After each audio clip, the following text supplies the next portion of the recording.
Hey everyone, welcome back. My name is Amr. I hope everyone enjoyed the last cooking video I made. If you missed it and want to check out how to make a delicious chocolate mousse, I'll put the link in the description below. This video is going to be a little bit different than my previous video. Today I kind of want to go over my experiences volunteering at a local hospital. I've had a few different positions, so I kind of want to go over what I gained, my experience, also go over what I didn't gain out of the experiences that I'm hoping to gain from future positions such as research and lab type work. I also kind of want to go over the process on how I got the positions, and then I want to transition a little bit into cover letters. Most people have a template cover letter that they send alongside their applications for jobs, research positions, and volunteer positions. So I kind of want to go over my template cover letter, go over what I put in my template cover letters, and some key points to hopefully help some of you structure your template letter or kind of just edit it. With that being said, let's get started.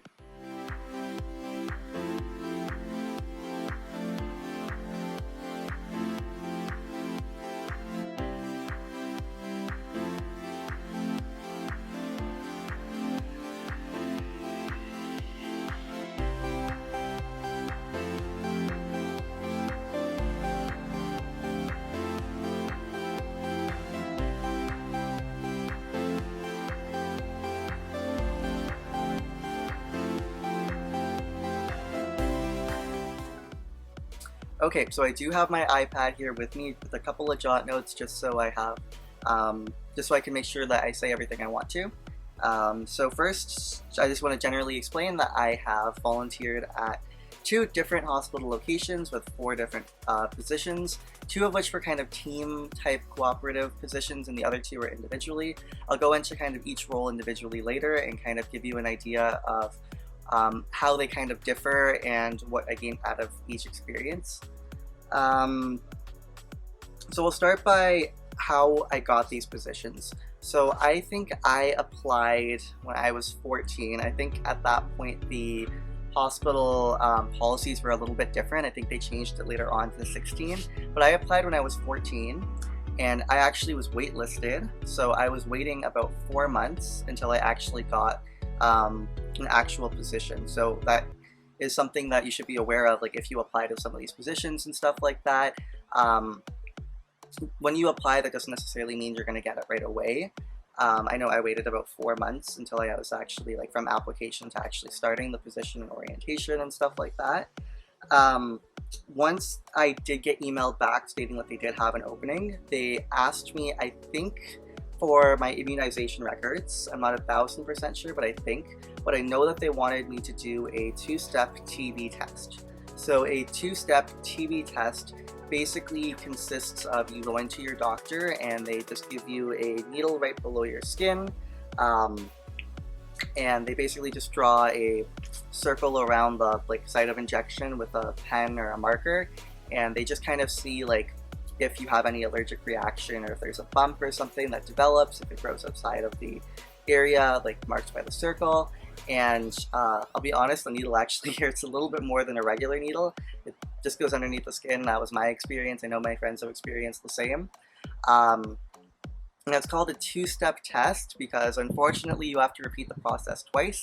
So you get the injection and then after a couple of days you go to the doctor to get it looked at and then he'll check.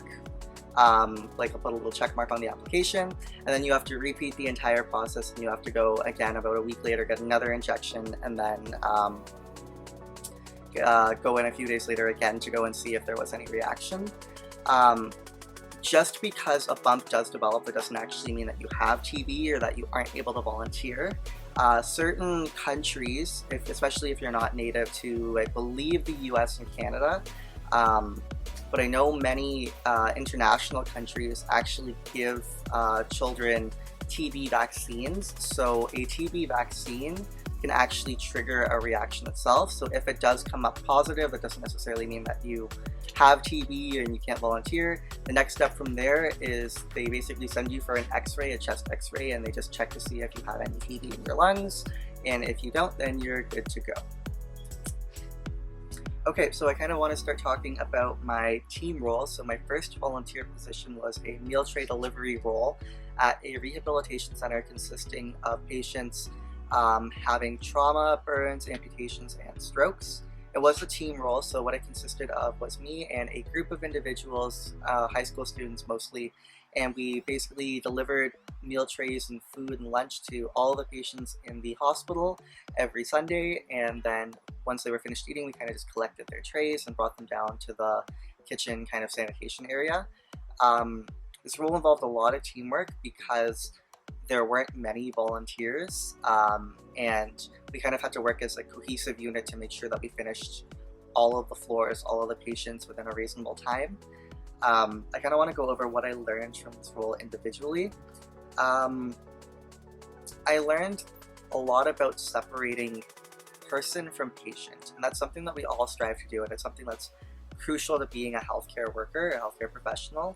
But when you're kind of young and you're just starting off, it becomes kind of this unconscious thing. I remember when I first started volunteering, it was a little bit nerve-wracking, and it was kind of like, I'm at a hospital, like I was a bit nervous about starting and stuff like that, and because of that, like I was very kind of stiff and very formal about how I interacted with people. And over time, I kind of learned that like empathy is not just about empathizing with the patient's illness, but it's also empathizing with their situation as well. And what I kind of learned is that the patients there don't want to be viewed necessarily as like sick and ill. They kind of want to have normal interactions. I remember learning from my coordinator along with some of the other volunteers that the patients are really excited to see the volunteers, and they're really excited to talk to us and communicate with us. So over time, as I got more comfortable, I kind of learned that those types of conversations, asking about their day and stuff like that, and kind of separating them from being a patient and kind of recognizing more of them as a person and kind of talking to them and looking at their interests and asking how they're doing, and maybe asking about like if they have any kids and stuff like that, and kind of just those types of conversations can really brighten up a patient's day. So that kind of leads me into this point of small things really make the biggest difference. And I've noticed that throughout all of my roles at the hospitals, it was always the small things that seemed to make the biggest difference. It was never like, my roles always served some function, but it was going above and beyond to go and smile at patients, ask about their day, kind of go over and ask them if they need anything. Like those types of things make the biggest difference, I found, with patients, and I could always like see how their smile would brighten up. And the hospital that I volunteer at in particular, one of their like key mottos is to strive not only to go and provide excellent patient like healthcare, but also patient experience. So that kind of goes along with it. I learned also kind of what it meant to be a volunteer, how it kind of means that you are representing your hospital, and that you should kind of go out of your way to go and help individuals. And I believe kind of how my coordinator explained it is that if you're not really doing anything, and if someone's like asking you for directions and stuff like that, and you don't have to be anywhere, go take them. Don't just tell them how to go and get to the room and stuff like that. Like go and take them there, and those types of things make the biggest difference. Luckily, this kind of hospital was a little bit smaller, so it was a good kind of start for me to kind of learn where everything was and stuff like that. And when you represent the hospital, you sometimes are like the front line that visitors and stuff see as well. I know that at a lot of the hospital positions that I've had, like the hospitals themselves had volunteers at the front of the hospital greeting and giving people directions and stuff like that. So you sometimes really are the face of the hospital. So overall, the pros of this role was that it involved heavy patient interaction, and I think that is amazing, especially for starting roles. So if you want to work in healthcare, it gives you kind of that patient experience. I'm kind of glad that I got to kind of talk with patients and stuff like that. It kind of gave me a sense of how kind of a large-scale hospital works, a little bit about the behind the scenes, like how the kitchen works with the nursing staff, which works with the volunteers to kind of deliver food. I think that it was nice kind of having this being a team role to begin with, because when you do start off volunteering, it can be a little bit nerve-wracking. So kind of having a group of individuals, especially like orientation and kind of a mentor and working with other people, it makes it a little bit less scary. Especially for my first couple of weeks, I think like having other people around me really made me feel a little bit more comfortable. A con, I wouldn't really say this as a con, but you develop an appreciation for attendance. because there weren't many volunteers, when individuals couldn't make it to volunteer, it really did kind of impact how efficient we were and stuff like that. I think like there were 4 floors, and each floor probably consisted of like 100 or so patients, and when we are supposed to have like 6 volunteers to go and help deliver the entire hospital, but then 3 decide not to show up, it really kind of affects the efficiency and stuff like that. So yeah, I kind of found that it really gave me, in a sense, like a sense of appreciation for attendance and kind of responsibility and stuff like that. Okay, so my next role was a bit of a team role, but also a kind of a individual role. So it kind of consisted of me volunteering at like a main campus type hospital. So the hospital itself was a lot bigger than the meal tray position. And it consisted of me like transporting patients in wheelchairs from various locations of the hospital. It was a team role because I worked with a group of other volunteers to kind of build efficiency. We would kind of figure out who would transport different patients from different areas of the hospital. Sometimes a like senior volunteer would take a newer volunteer to a new location of the hospital to kind of show them where it is, how to get there, and so that they would kind of be able to transport patients there on their own. This role involved a lot of patient communication while you were kind of transporting patients around the hospital. Going back to kind of like what I said during my meal tray position, conversations and stuff like that can really brighten a patient's day. And I found this was kind of the area where some volunteers struggled in this role because it was very built on patient communication. I found that this role was really good for kind of figuring out the layout of the hospital. And like I kind of talked about in my previous position, the coordinator kind of mentioned, like, if you're not really doing anything and someone asks you for directions, don't just tell them how to get there. Like, if you're not doing anything, take them there and show them how to get there, especially in bigger hospitals like this one. It's really hard for visitors and patients and stuff like that to sometimes figure out where they need to get to. And having someone actually take you there is a really kind gesture, but it also just kind of makes the experience a lot better and makes it one less thing to kind of have to worry about. That being said, doing that at a large hospital is very difficult when you're just starting off volunteering because you don't really know where anything is either. So this role really helped me kind of figure out where parts of the hospital were, how to get there. I remember there were some areas of the hospital that were built that were like newer, and the way that you would have to get there, like the hallways wouldn't connect and you would have to go down a floor and then go through a tunnel or something because of the way like the new section was built and stuff like that. So that's what I kind of learned from that role, kind of big on patient communication. I also kind of learned like it's good to go and ask for help when you need it if you don't know where something is, and like it's kind of good to ask a senior volunteer, like, hey, like, can you go and take me here? Can I go with you on this like transportation run so I can kind of see where this place is and stuff like that.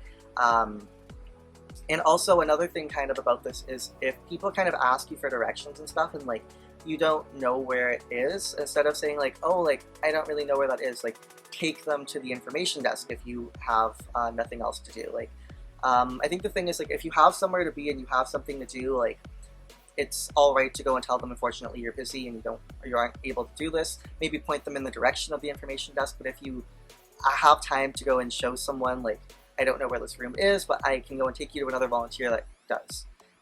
So that's kind of another gesture that I kind of learned, because even after doing this role for a few months, I still didn't know where every part of the hospital was, because some parts of the hospitals are kind of specialized and stuff like that. So there'll be common areas where patients will go, like ER, X-ray, CT, stuff like that. But then there'll be like parts of the hospital where patients don't frequently go to. So even after months of volunteering, it's like I have never seen this like room code before. And so the first individual role I did, it was at the same location that I did the meal tray delivery volunteering. So it was kind of a smaller hospital. So if you checked out the intro video that we posted, you might have caught that I am a musician. I play flute and piano. So basically during my breaks, as like a meal tray volunteer, or kind of afterwards, sometimes I would play music. They had a piano in the common area, and I also kind of brought my flute sometimes and went floor by floor for patients and played for them. I will admit this role was very scary when I first started. I was probably like 15 or 16 at the time. It was very nerve-wracking, especially because I was still learning how to play an instrument. This role was different because it involved some pre-planning. The other roles were kind of show up at the hospital and then do your role. This kind of involved me thinking ahead, kind of thinking like, okay, like what pieces do I want to play this week? I should warm up before I go. What did I play last week? Do I want to play something different this week? It also kind of made me realize a bit more about patient empathy. So I know I talked a bit about patient empathy in meal tray kind of volunteering, but I talked about like not just being empathetic for the patient's illness, but for the situation they're in. While there were a lot of patients that were very excited to hear me play music and stuff like that, there were certainly a few patients that were not so excited, and it kind of let me learn that like each patient is going through their own experience and their own kind of journey with the process that they're in. And while some patients might be really happy and excited to hear you play music, other patients might not be, and it's not something to kind of take personally. It's important to kind of be empathetic of the situation that they're in as well, right? And I think that's really important for healthcare, kind of realizing that patients are under a lot of stress. They are going through arguably potentially one of the worst kind of times in their life. So kind of having that empathy to realize like if a patient says something to you that might not be the kindest, like don't take it personally, and always just kind of be polite to them. And I remember always just kind of like, okay, like I'm so sorry, like I didn't mean to kind of interrupt you. Is there anything I can do for you? And if they say no, like okay, like I hope you have a great day. If you need anything, feel free to let any of the nurses or volunteers know, right? So it's always about kind of keeping positive and stuff like that. Another thing about this role was that it helped me kind of realize how my interests can play into healthcare and how I can kind of turn my hobbies into something a little bit more than just something I do on the side. And I think that a lot of people have hobbies, whether that's reading, playing music, and stuff like that.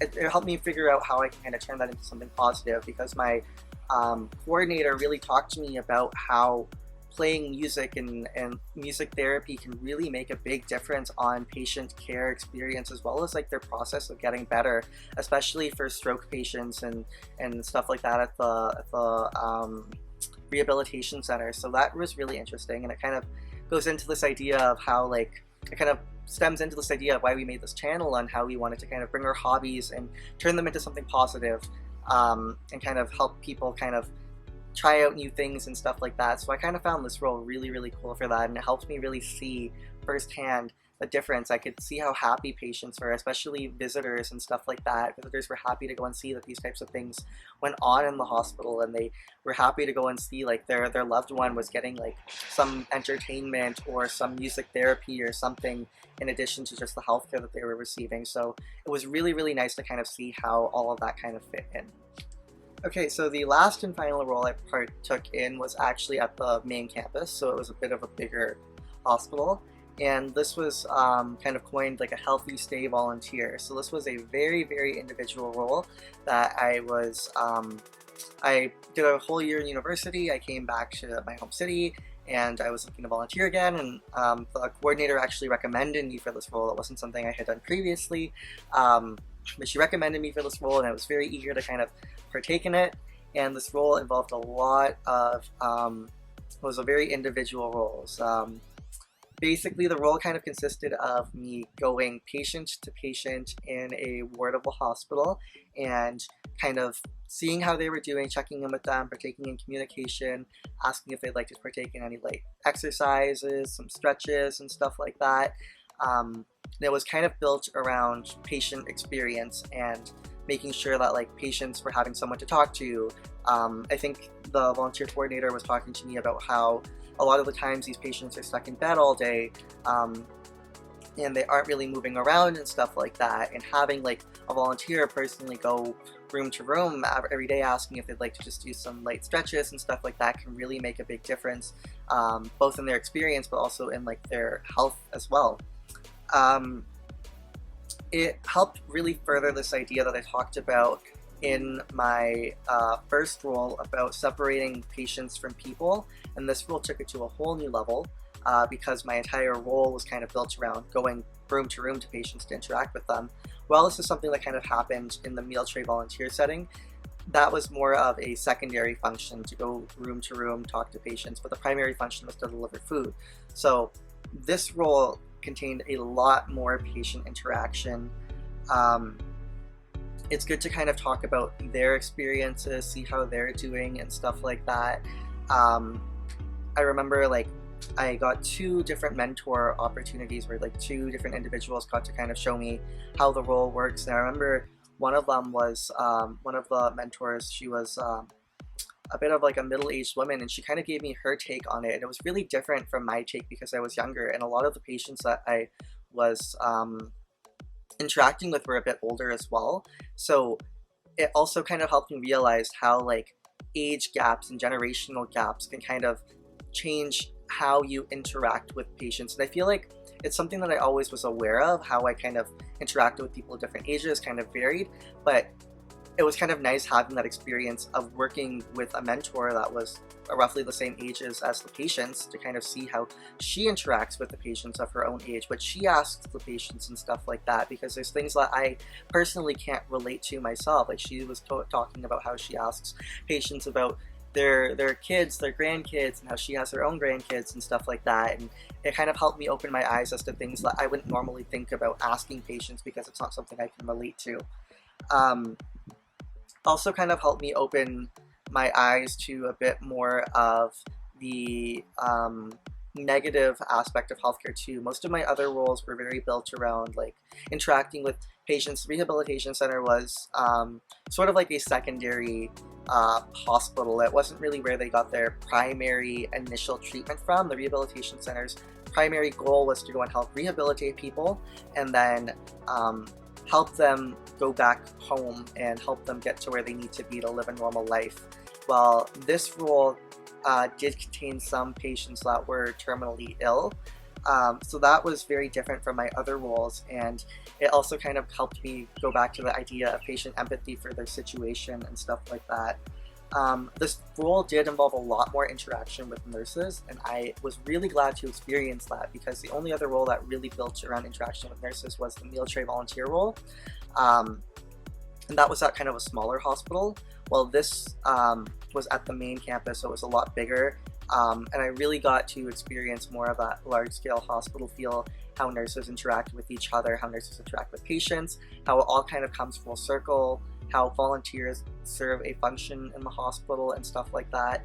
I really, really liked this role because I felt like I really did make an impact on patients, because I know that a lot of the times like patients and visitors and stuff like that are kind of nervous to ask for small things in the hospital. They're nervous to ask, like, can I have a glass of water or a cup of tea or something like that. And especially the nurses are a bit busy, so it can be a bit intimidating, especially for like patients and visitors. I honestly found it sometimes intimidating myself as a volunteer to ask nurses and stuff sometimes for things that I felt like weren't necessarily, like, their time could have been spent better elsewhere. But it was kind of nice to go around patient to patient and see if there was anything I personally could do with them, tell them that my whole role was kind of built around helping them feel more comfortable at the hospital. And yeah, so in general, I have learned from my roles that the number one thing is going above and beyond, because the small things really make the biggest difference. And I also learned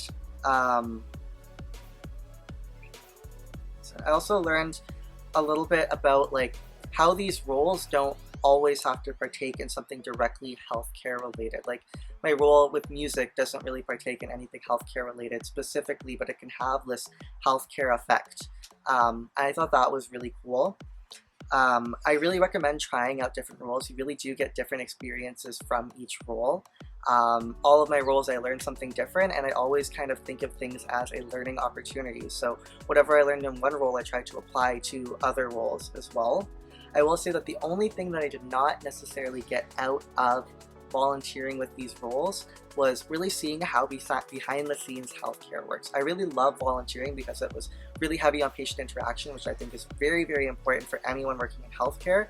The next steps with me would hopefully be to find a position where I can see kind of what happens behind the scenes in healthcare. There's a lot of stuff that doesn't happen in front of the patients, kind of behind the scenes, like pathology and those types of aspects, research, laboratory work and stuff like that. And all of those kind of work together with kind of the frontline healthcare workers to go and provide excellent patient care and experience. And I think it would be really, really cool for me to kind of get that experience along with all of my kind of frontline experience to have a more full circle view of how kind of healthcare works. Okay, so next up we are going to transition to my cover letter. I won't go into super duper duper detail because I think this video is already getting fairly long, but I will switch over to my laptop and we will go from there. We're gonna just jump right into it with the cover letter. I'm gonna start off by saying that I kind of just edited this one, kind of changed some of the information, like put name, address instead of my actual information, put some fill in the blanks. So if you noticed any like typos or grammatical errors, like it doesn't flow smooth, it's probably because I kind of added these edits in. So the purpose of a cover letter, in my opinion, is to go and tell the interviewer, whoever you're looking to apply to kind of tell them a little bit more about yourself so that they can see if you are a good fit for their team. Because as much as they're trying to see that you have the requirements and the skills needed for the position, they also are trying to go and see if your personality matches well with the team, if you would be a good fit for the team, and stuff like that. So we are going to jump right into it. I'm going to try to keep this somewhat short just because the video is already being pretty long. So starting off, we kind of just have generic contact info, name, address, phone number, email, then dear Dr. so-and-so. This is an example. I decided not to go with a template. I decided just to go straight through an example and show kind of how I've catered the thing that I'm applying to, how I've catered the cover letter to the thing I'm applying to. So this in particular was a research position that I was hoping to acquire this summer. Unfortunately, with everything that's going on in the world right now, I think all of the research opportunities and stuff at the hospitals have kind of been closed down. Anyways, we'll just jump right into it. So dear Dr. so-and-so, put my name, and then I kind of just stated a bit about like my education, who I am. So my primary role is being a full-time student. I kind of talk a little bit about why I'm interested in their research. So I go into just broad, I kind of typical like how they kind of tell you in high school, like broad to narrow. So I'm kind of like starting off by saying, I know your research is about like heart, cardiovascular health. We kind of talk about why I'm interested in it. If it is applicable, put something personal in it, but don't make it so that it's stretched. Like you want these types of things to be very genuine because you also are trying to go and make sure that you're a good fit for their position. So if you kind of misrepresent yourself or something and you're not what they're looking for, you also need to realize that you won't enjoy the position as well. So it's very important that you are very honest with these cover letters and all of your resume stuff. You want to present your best self, but you want to make sure that you're still presenting yourself. So I kind of went into like my grandmother's passing, and that's why I'm interested in heart stuff, because it was kind of directly related to part of why I got into medicine. I kind of talked a little bit about parts of healthcare and heart stuff that I'm interested in, and I also kind of go into directly why I'm interested in their research. And I think that's really important because there are so many different researchers and labs that are doing similar stuff, but why do you want to work or volunteer for this specific team, for this specific department? So I kind of go into specifics about like why I'm interested in their research. So this is where you do kind of want to go and do some background research beforehand, kind of go in through their papers and see what they're researching, see if that's something that genuinely interests you. So this doctor, he had a lot of research done, but I found some things that I found particularly interesting, and you really do want to be honest here, like what did interest you? So I'm currently studying for the MCAT, and some of this stuff is actually coming up right now in like the social science section. We're talking about like healthcare disparities and like residential geographic disparities that are causing issues to access to healthcare and stuff like that. And those were things that I was interested at the time that I wrote this cover letter, that I'm still finding interesting now when I'm studying for my MCAT and whatnot. Yeah, so I definitely found that interesting. And then there was an article about how sleep disorders relate to strokes, and I didn't really know that they were correlated at all, so I found that really interesting. Then I kind of go into, so the first paragraph is more of like an introduction, kind of why I'm interested in your research, who am I. Then this is the part where I go on about like my skills and stuff like that I've gained. So I always kind of like to say that modesty is a virtue, and it's always good to be modest, but there's certain instances where you kind of do want to go and show your strengths and your skills, and a cover letter like this is a prime example. So I kind of go through some of the skills I have. I go through my positions at various hospitals and summer camps and whatnot.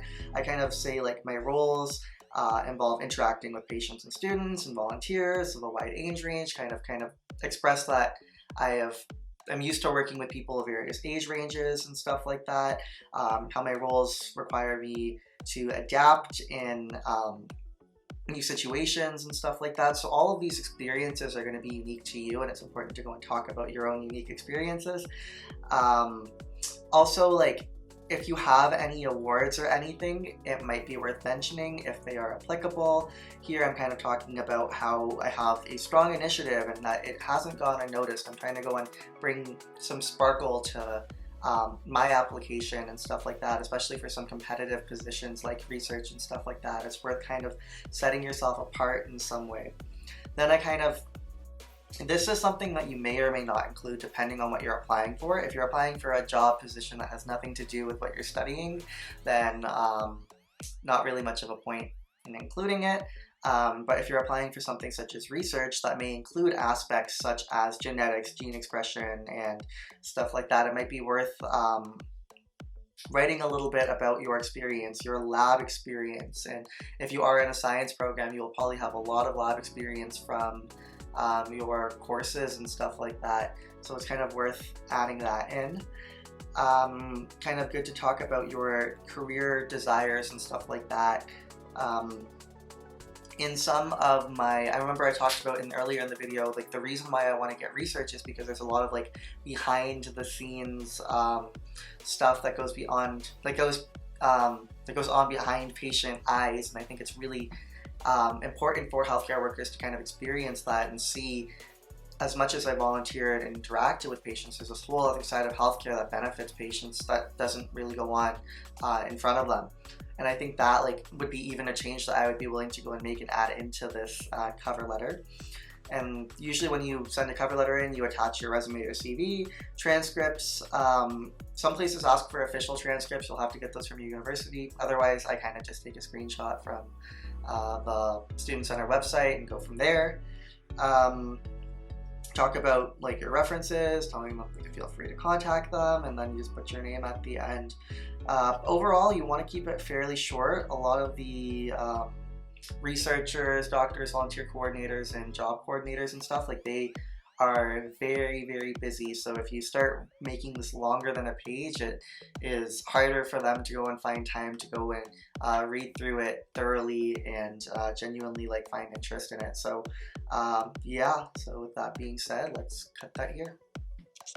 With that being said, this looks like it's the end of the video. Before we end off though, I do want to bring some attention to a global initiative. I don't have a specific charity in mind, but as this video has been talking about healthcare and hospitals and stuff like that, I know a lot of hospitals and stuff are in need right now for protective equipment, hand sanitizers, and masks and stuff like that. So I'm sure any local hospital is accepting donations, so you could probably go to their websites to learn more. As someone that has volunteered in a hospital for 4 different roles for, I think we're looking at 5-6 years now, I can tell you that the amount of sanitation and stuff is more than you can believe if you're not used to it. And it's very easy to see that with everything going on, adding more to that could drain some of the hospital's resources. I could tell you from experience, I walk into the hospital, I sanitize my hands between like the main door, and then when I get in, I sanitize my hands again. Before I go to the elevator and press the buttons, I sanitize my hands. When I get out of the elevator, I sanitize my hands again. It's a lot of sanitizing. Before I get into the ward, I sanitize. Once I get into the ward, I sanitize. Before I go in a patient's room, I sanitize. Even if I'm going in for 5 seconds, I sanitize before and after. Like, it's a lot. And I'm sure with everything going on right now, there's more and more being added to hospital policies.